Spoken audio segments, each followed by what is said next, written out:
dalinasi draugais. Pabandėm surinkti 200 subscriberių, nes jau nebetrūksta. Ačiū už 184 subscriberius, o dabar einam žiūrėti.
Sveiki, čia Kęstutis Grincevičius ir šiandieną darau video, tai va, išvažiavau pasivažinėti, po pažinties taką.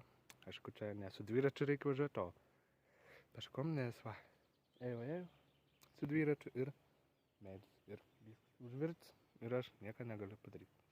Tai va, jeigu patiks video, nepamirškite paspausti laiką, subscribe, parašyti komentarą, pasidalinti su draugais. Pabandėm surinkti 200 subscriberių, nes jau nebedaug trūksta. Turim jau 183, daparinkam ir bus liuks. Tai va, dabar varau atgal, da porą vietų užsuksiu, mačiau tam. Tai va, da gal stendų paskaitysiu jums. Tai va, o dabar žiūrim.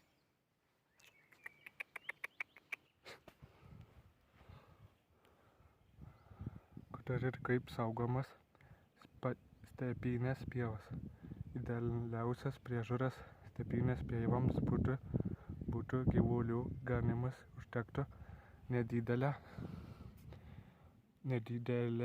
avių ar ožkų bandos, kuri galėtų nuganyti šią ne itin vešlą pievą ir palaikyti buveinę pačios geriausios būklės, tačiau kol kas sunkiausia rasti netoliese gyvenančią ūkininkų ir turinčią nedidelę naminių gyvulių bandą, kuri galėtų atlikti tokią užduotį. Pasirenkamas kitas būdas užtikrinti, kad stepinės pievas neužšeltų, o tai yra šienavimas. Šienauti stepinės pievas galima tik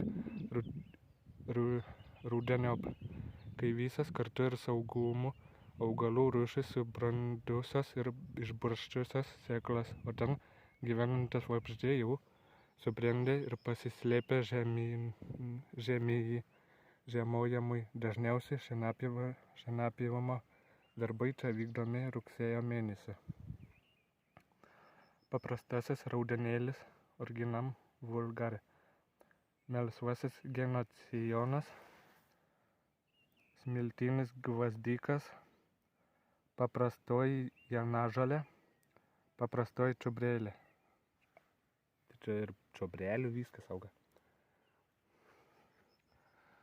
Nors beveik 33% Anykščių regioninio parko teritorijos yra apaugę miškų, tarp jų įsiterpusios pievos nenusileidžia savo gaminę vertę. Šį kartą norime jums pristatyti stepinės pievas, tokių Lietuvoje ir net visoje Europoje bendrai likę visai nedaug, o savyje jos sutalpina gausybę gamintinų vertybių. Kas yra stepinės pieva ir kuo jos vertingos? Stepinės pievos tai natūralios ir daugelio apžvelgių vertingos pievos. Šio tipo buveinės formuojasi sausų kalvių šlaituose, upių slėniuose, sausose terasose ir šlaituose, saulėtose pamiškėse, kur mažai mineralinių sausų medžiagų, kur jos yra saulės nuolat įkaitinamas ir išdžiovinamas, augalai augti be drėgmės ir mineralinių medžiagų neretai paprasti. Todėl tie augalai, kurie per ilgus evoliucijos metus prisitaikė augti tokiamis sunkiomis sąlygomis, tapo labai specializuoti ir dabar gali augti tai tokiuose smėlingose vietose, šlaituose, esant kitokie beveiniai, jie tiesiog neatlaiko kitų augalų konkurencijos ir būna jų užgodžiami. Štai todėl būtent esant kitokiai buveiniai, juos tiesiog neatlaiko kitų.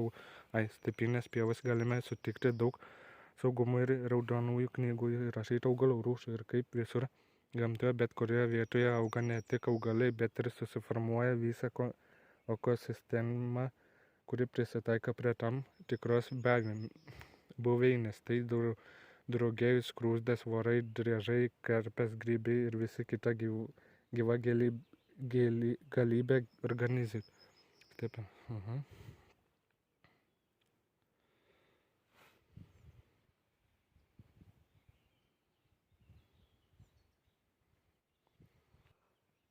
Anykščių šilelio kraštovaizdžio Kraštovaizdžio draustinio tikslas apsaugoti vertingus kompleksus, kurie sandara ir išorė nulėmė tiek gamtiniai procesai, tiek ilgalaikė žmonių veikla.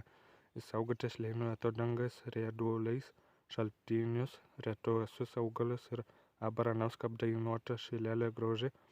Draustinė užimamas plotas yra 1,5 hektaro.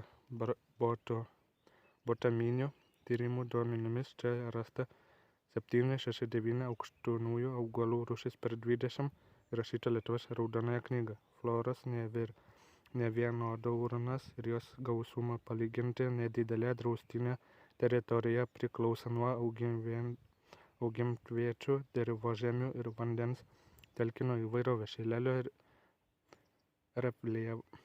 reljefas labai įvairus ir sudėtingas.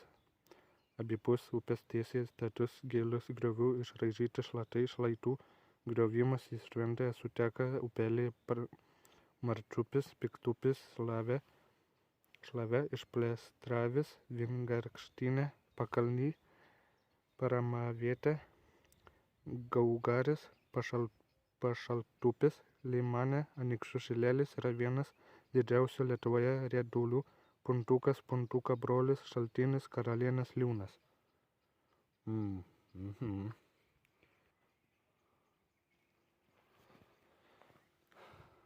Padėkite joms išnykti. Lietuvos nykstančio pušis. Lietuvos miškose, pievose ir vandens telkiniuose nykstančias gyvūnų bei augalai rūšis keičia vis didesni kiekiai nenykstančių rūšių įvairaus pobūdžio atliekų ir šiukšlių. Apsaugokime gamtą nuo šių invazinių ir didelių žalą darančių kenkėjų. Pristatome pačias populiariausias nykstančias rūšis ir būdas, kaip galime prisidėti prie jų išnykimo ir nuostabios Lietuvos gamtos.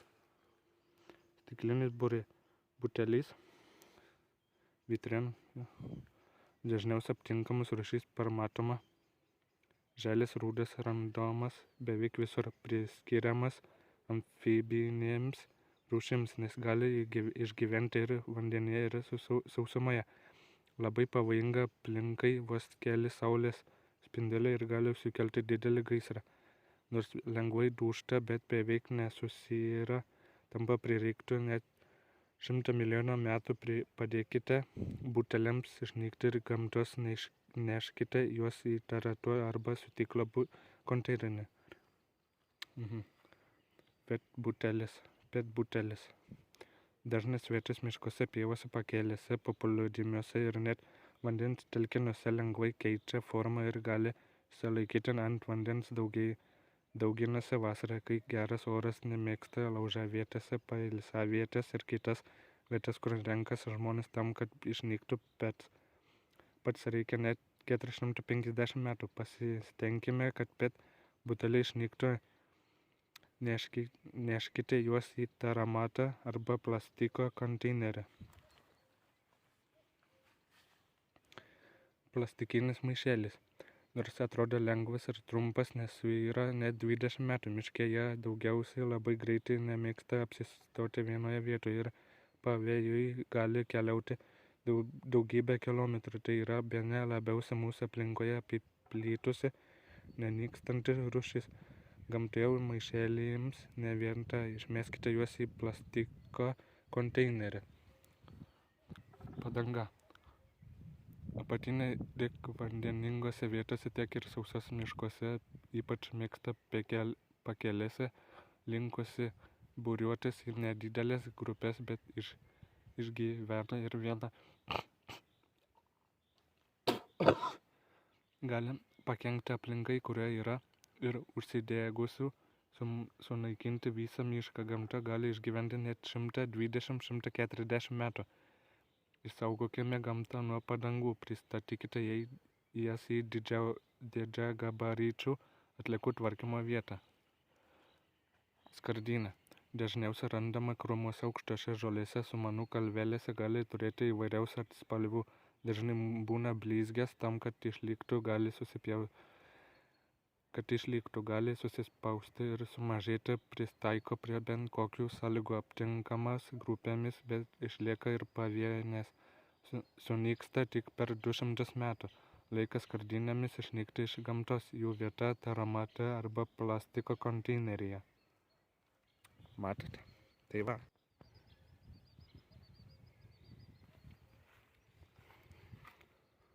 Šventosios upės salingiausias salų skaičius išilginame upės kilometrai ir salėčiausia salėtumas parodo, kokia upės vandens paviršiaus dalį užima salos. Lietuvių upė Rožė nuo Paščio ežero iki Žuočių salos užima 5,6% viso Šventosios upės vandens paviršiaus plotą. Procesai upių salos dugninių ir skandinčius nešmenų sankaupas arba liekanai dariniai jų atsiranda lemia upės vagoje slėniai visame upės baseine vykstantis procesai, upė ilgis, upės vagos plotis, gylis, nuolydžio rodikliai, srauto ypatumai, teritorijos, kurie teka prie fizinės geografinės sąlygos ir kita. Tai vienas charakteringiausių upės vagoje susiformavusių darinių ir vienas keiščiausių kraštovaizdžio elementų. Plotų ir Šventosios upei būdingas akumuliacinės, sąnašinė, vaginis ir selpinės santykiai, didelės aiškiai išreikštų formų pavienės salos dominuoja iki 1,0 hektaro ploto ir kiti iki 1,0 metro aukščio, pailgos smailėjančios galais, salos apsaugos žaliomis krūmais bei pievomis, medžiais būdingos retesnės salų grupės, susiformavusios grandinė lygiagrečiai vienas kitą arba stančiakmatinė tvarka. Salos gausiai ir pakankamai tolygiai pasiskirsčiomės visame upės ruože nuo Pačio ežero iki Žuočių. Vidutinis atstumas tarp salų 1,3 km. Šventosios upės baseine palankios sąlygos nešmenimis patekti į pagrindinį upę baseiną, dengia lengvai eroduojami gruntai. Baseino miškingumas tik 10%. Vingiuodama per aukščiausią aukštumą Šventoji iš savo intakų gauna daug nešmenų srautą upę, papildę savo krantų bei dugno erozijos produktais. Dauguma Šventosios intakų turi dideliais nuolėžiais, ypač šampiuose. Jų šilginiai profiliai yra išgaubti, tai sudaro geras sąlygas krantų ir dirvų produktams. Iš baseino greitai patekti į Šventosios upę prie greitesnio nešmenų patekimo į upę prasideda ir tai, kad nemažai baseino dalį melioruota upeliai ištiesinti ir sutankinti jų tinklas, o tai padeda pagausinti ir taip nemažą nešmenų kiekį. Informaciją parengė A. Bumbienė, Lebovainė, A. Bautrėno, A. Baubinienės nuotraukos.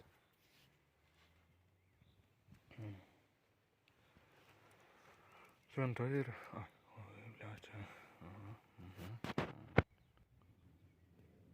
Oi, tu nahui, blėt. Tik 3 kilometrus nuvariau iki Kavarsko. 13. Aik tu... Oi, tu savo. Matai? Oho. Gerai pasižiūrėjau, Eina savo, Nu čia ir duoda įpyt paima. Oi, tu savo,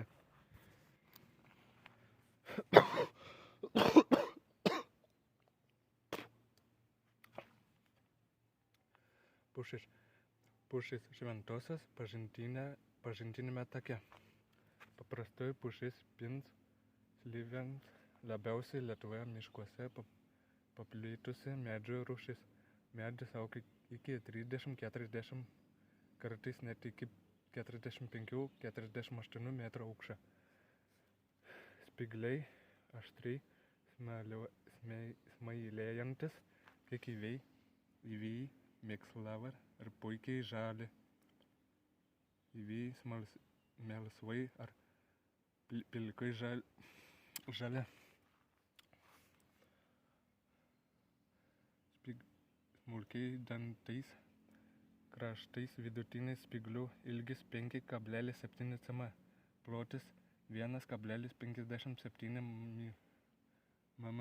Spygliai laikosi 2-3-4 metus. Pušis šviesiamegė, mėgsta drėgnokus, humusingus smėlio, prie smėlio ar net priemolio dirvožemius, gali augti tiek sausose smėlynuose, tiek giminės pelkėse, atspari šalčiaus ir šalnoms, tačiau jautri oro užterštumui. Paprastoji pušis gyvena 300-400, dažniau sulaukia iki 560 metų. Anykščių regioniniame parke vyrauja spygliuočių medynai, iš kurių pušynai užima apie 80 procentų visų miškų, apie 10 užima eglynai. Regioninėme parke vyrauja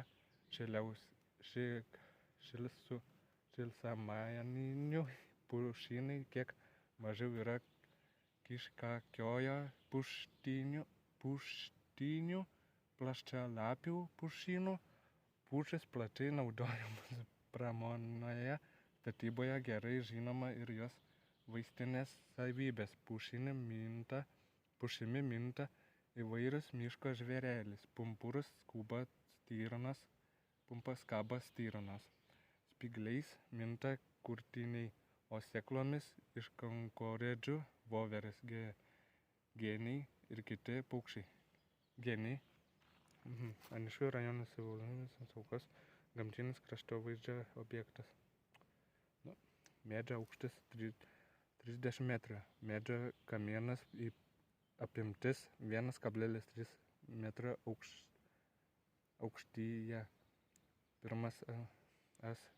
Pirmas kamienas 3,35 mm, antras kamienas 2,20 metrų. Vienas kamienas toks, kitas toks. Įdomi. Čia, kad tokie žodžiai, aš pirmą kartą tokius žodžius matau, aš vos perskaitau. Ne, aš moku skaityti, bet tokiais žodžiais tai man... Paprastasis raugeriškis. Berberis, valgaris. Sinonimai: amaras, bombarastas, gulmedis, gergždėtis. Raugeriškinių Barbadecaceae šeimos daugiametis 1,5-2-3 metrų aukščio krūmas lanku išlinkusiomis šakomis, kurio ginkluotas iki 2 cm ilgio. Trišakis, dygliais, lapai paprastai trumpakočiai, lepsiški, plėštiškai, susiaurėjusių pamatų žiedai geltoni, kvapnus, nusvirusiose kekėse žydi gegužės. Birželio mėn vaisius ryškiai raudona, pailgai elipsiška, rūgštis, sultinga, malonaus kvapo uoga. Prinoksta rugpjūčio-rugsėjo mėn ir ilgai laikosi ant krūmo. Auga saulėtose šlaituose. Krūmuose, pamiškėse taip pat auginamas kaip dekoratyvinis, ypač jų raudonlapė forma. Uogose yra 2,4-6,5 procentai organinių rūgščių, cukrų apie 1 procentą, pektinų apie 100 mg, procentą askorbino rūgšties, vitaminų P, K, rauginių ir mineralinių medžiagų. Jauni lapai tinka salotoms, mediena smulkiems dirbiniams. Raugeriškis Raugerškis garsėja savo dezinfekuojančiu poveikiu ir nuo seno buvo naudojamas bakterinėms kilmės infekcijoms gydyti. Augalas ląstelėsianti berberinas neleidžia bakterijoms prisitvirtinti prie žmogaus ląstelių. Jis taip pat pasižymi imunitetą skatinančiomis savybėmis. Matot, kaip įdomi čia. Oi tu sau. Dabar valgau saldainį tuo. Čiulpiu. Oi. Važiuojam toliau. Senvagė. Vandens augalų svarbia įvairia pusė, jie pagausia vandens deguonimi ir sugeria gyvūnų išskirtą auglies dioksidą. Valo užterštus vandenis augalų sąžafynuose neršia žuvis. Čia randa užterštaus vandens augalai sąžadyfuose. Prieglobstyje jų jaunikliai vandens augalais silpnina bangų ar fobija veikla, be to vandens augalų kai kuriams atvejais gali būti ir neigiamas poveikis, jais užželia ežerai, tvenkiniai, drėkinami kanalai, būdami vartoja daug deguonies, apnuodija vandenį dėl kanalai, būdami vartoja daug deguonies, apnuodija vandenį dėl to pristinga deguonies, žuvis ir kiti vandens gyvūnai, ypač žiemą. Senagvė upė yra upė buvusi vagos arba jos atšakos ruožas visiškai arba iš dalies atskirtas nuo naujosios vagos. Senvagė susidaro lygimu upiai, formuoja mendrės kilpas. Potvinių metu upė vanduo prarado mendrės sąsmauką, o vanduo pradėjo tekėti nauja vaga.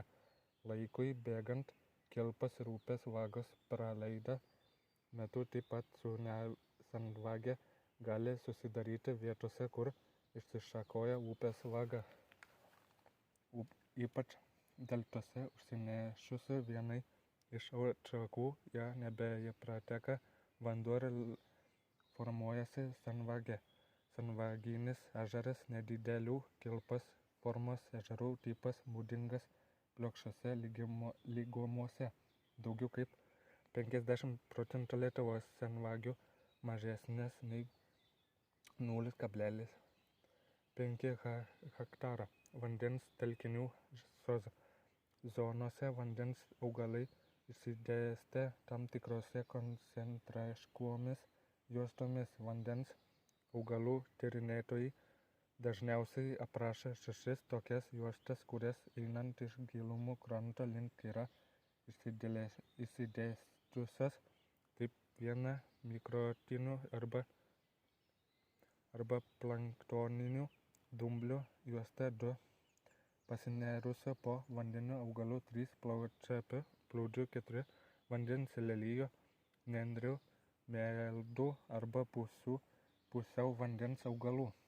Sekliųjų vandens augalų juosta senagvės susiformuoja tinkamos sąlygos eilei vandens vamzdžių, tokie kaip laumžirgiai, vandens vabalai, vandens blakės, čia dažnai susitinkamos ir Europos mastu saugomos rūšys: Leonsorgia, Pistrol, Skrapderus, Bilentus.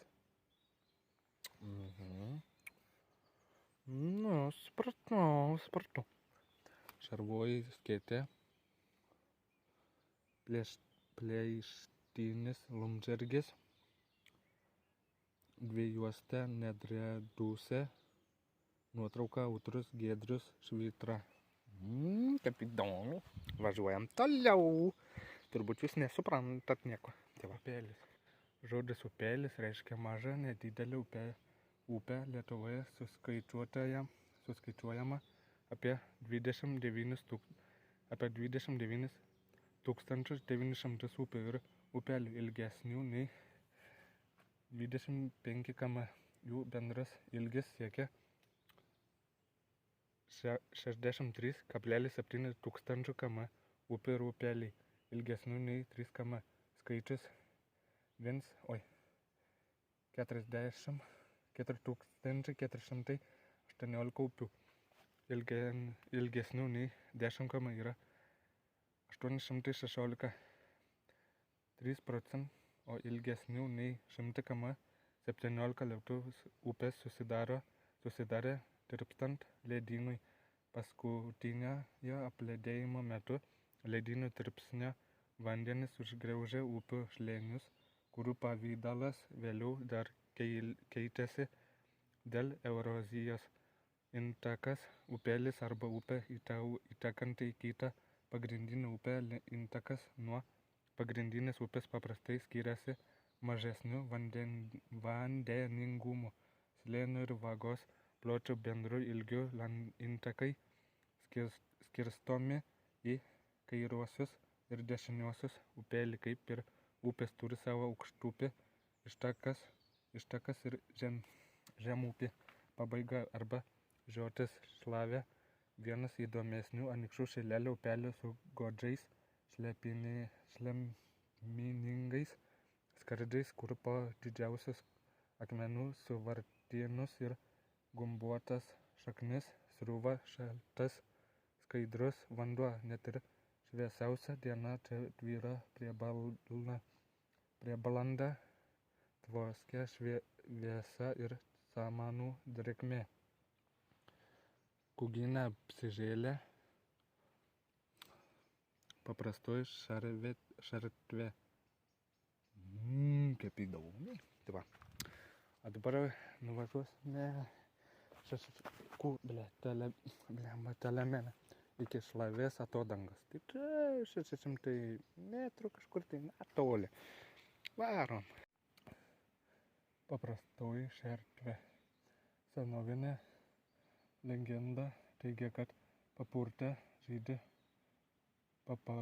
žydi gūdžią birželio naktį. Religinė Jono Krikštytojo šventės išvakarėse buvo šykoma, kad žemajantis žemapjautis mažytis raudonuotas kaip įkaitas angliukais išsiskleidė žiedas žėrintis tarsi mažytis raudonas kaip liepsna. Senovėje žmonės eidavo ieškoti nuostabiojo žiedo, manydami, kad jis turi stebuklingos galios, gali parodyti žemėje paslėptus lobius. Sporiniai indialeksiniai aukštesniųjų sportinė augalų grupė, prie jų priskiriami paparčiai, asiūklai, pataisai, paprastoji šartvė, Polypodium vulgare. Visžalis žolinis augalas turi ne tik stiebus ir lapus kaip samanos, bet ir šaknis. Jomis įsitvirtina dirvoje, siurbia vandenį, po žeme dar driekiasi šakniažiedis, sustorėjęs požeminis stiebas, kuriame augalas kaupia maisto atsargas. Jas naudoja pavasarį stiebams ir lapams išskleisti. Dauginantis vasarą su viduryje apinėje paparčio lapo pusėje susidaro suorai rausvos spalvos kamburėliai, kuriuose bręsti sporte išbyrėjusios sparos. Išnešioju vėjas patekusi į palankias sąlygas, spora sudygsta, iš jos išauga širdies pavydalo polaiškis. Apatinėje jo dalyje susidaro mažų išaugų, kurių subręsta linės ląstelės. Paparčio vyriškos ląstelės turi žuvėžėlius, kad įvykių apvaisinimas. Vyriškos lyties ląstelės turi nuplauti iki moteriškų ląstelių, o tam reikalingas vanduo. Tokios sąlygos susidaro gan dažnai, nes ūksmingame miške visada drėgna, be to apatinėje polaiškio pusėje kondensuojasi vanduo, po apsvaisinimo pradeda augti naujas augalas. Sporiniai induočiai nužudė legenda apie paparčio žiedą taria gražią pasaką. Vieni ją tiki, kiti ne. Paprastoji šernvė Lietuvoje apyretė, tada saugotina. Ten apačiai teko upelis, tai gan įdomiai atrodė. Gan taip gera. Proskina siaura ties iškirta miško juosta. Proskina iškertamos tiesiomis linijomis vienodais atstumais lygiagrečiai ir staigmenai, dažniau atsižvelgiant į reljefo sudėtingumą. Proskynų linijos mišką suskirsto į kvartalus. Proskina dar vadinama kvartalinė linija. Topografiniuose ir sportiniuose žemėlapiuose žymima ilga punktinė linija medžių ir krūmų, juose iškertami paklostę siūriami, kad gaisro metu ugnis negalėtų iš vieno kvartalo pereiti į kitą. Jei pasiklydote mūsų miškuose, geriausia pagalbininkas orientavimąsi yra miško kvartalinės linijos, jos kuritai sutampa su keliukais, tačiau jei miško keliukai būna vingiuoti, tai miško kvartalinės visada yra tiesios. Miško kvartalinių susikirtimo vietose stovi stulpeliai, ant kurių užrašyta kvartalų numerį arba numeriai gali būti tiesiog pakabinti medyje. Šiaurės kryptį nesunku susekti, žinant, kad kvartalinės kertamos iš šiaurės, o pietus žemėlį. Šiaurės kryptis nesunku žemėlapį iš viršaus į apačią su nedideliais nukrypimais ir iš vakarų į rytus žemėlapį iš kairės į dešinę, o pats mažiausias kvartalo numeris yra šiaurės vakaruose, kairiajame viršutinėme kampelyje. Ortofoto žemėlapiai ortoplokščiais sudaromi panaudojant iš specialių lėktuvų nufotografuotus vietovės vaizdus, juose pateikta bendra informacija, kvartalinės linijos, teksinės sklypų ribas, kvartalų ir sklypų numeriai, sužymėtas kelių tinklas, vandenyne susiminimo gerovai, sausinimo gerovai. Orientavimas miške pagal saulę ir mėnulį. Matot va? Tas, tada tas ir tas. Va. Ir dar va, tas. Va. Tai va, o dabar važiuojam toliau. Apyniai. Paprastasis apynys, gumalis, lupulis, kanapynis, samba šeimos augalų rūšis, liaudiški pavadinimas. Apynys, puronas, vyniai, vijoklinis augalas išsaugantis iki 8 metrų aukščio, šaknis daugiametė, vertikali, mėsinga, išleidžianti ilgus horizontalus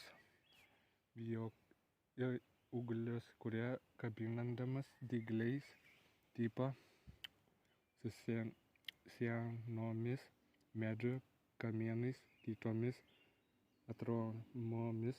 Jeigu apyniai neturi atramos ir driekiasi po žemę, jie paprastai nežydi. Stiebas šešiabriauninis, šiurkštus, apaugęs kabliškais dygliukais.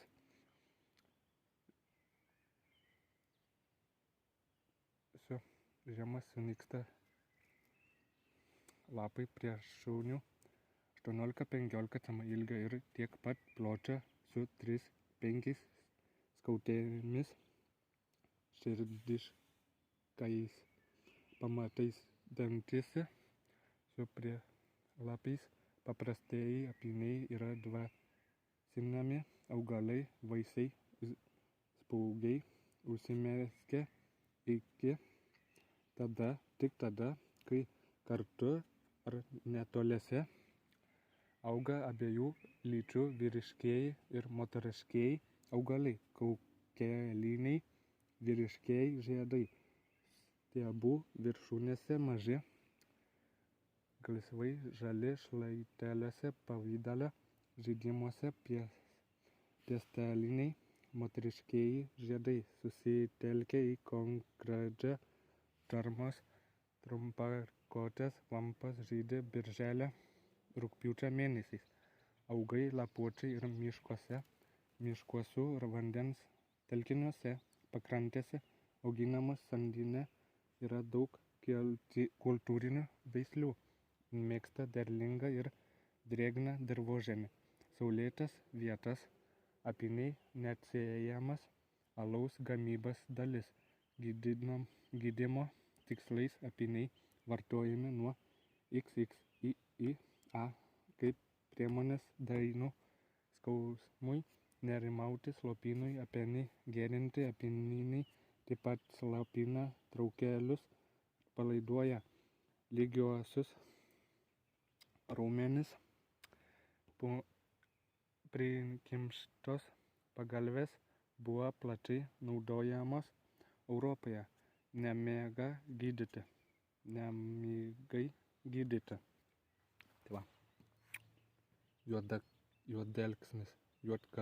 Juodalksnis, bultaksnis, juodkalksnynas, apyni vaisiai, spurgai. Matai? Įdomiai, važiuom. Uoksinė pušis. Kitą kartą aplankys tave, nes čia labai tamsu ir baisiai atrodo. Bijau. Kitą kartą aplankys, nepykite. Erozija procesas ir reiškinys, kurio metu ardomas dirvožemis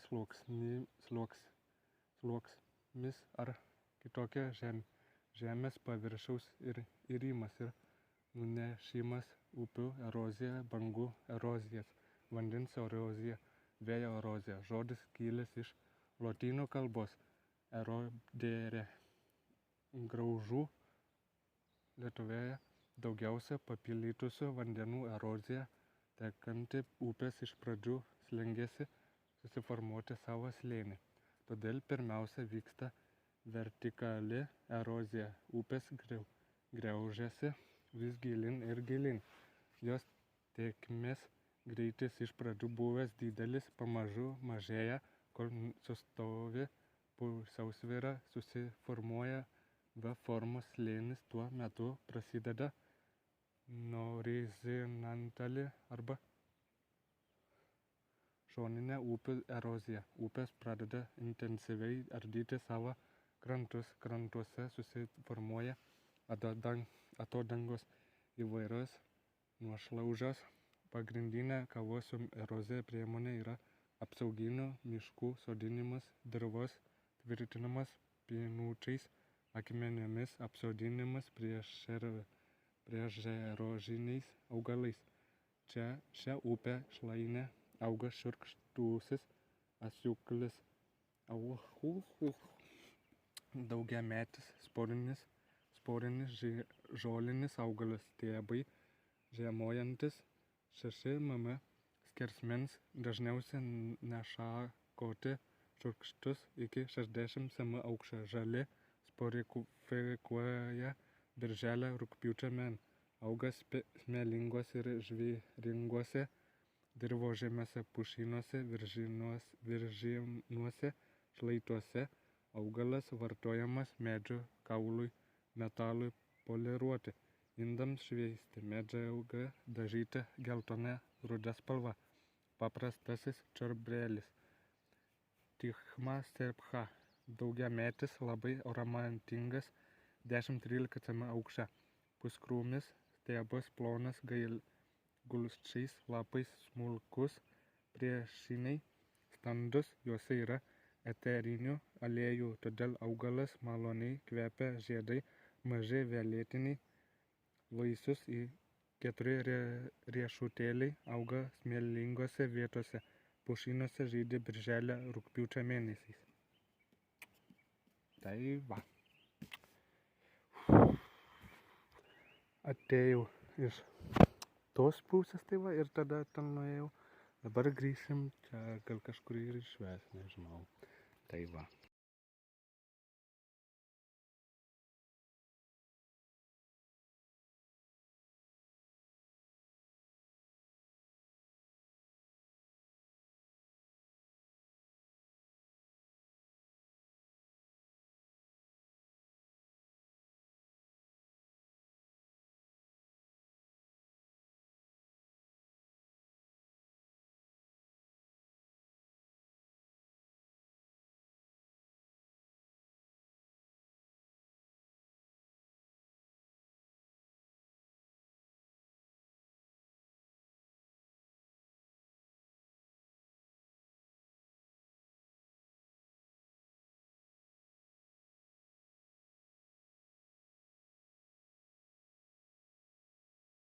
Pradėjau.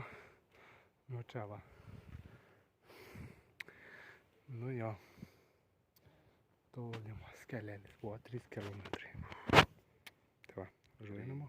Pasivaikščiau 3 kilometrus nevėl. Paskui jau ten buvo medis užverstas, tai daugiau nebėjau.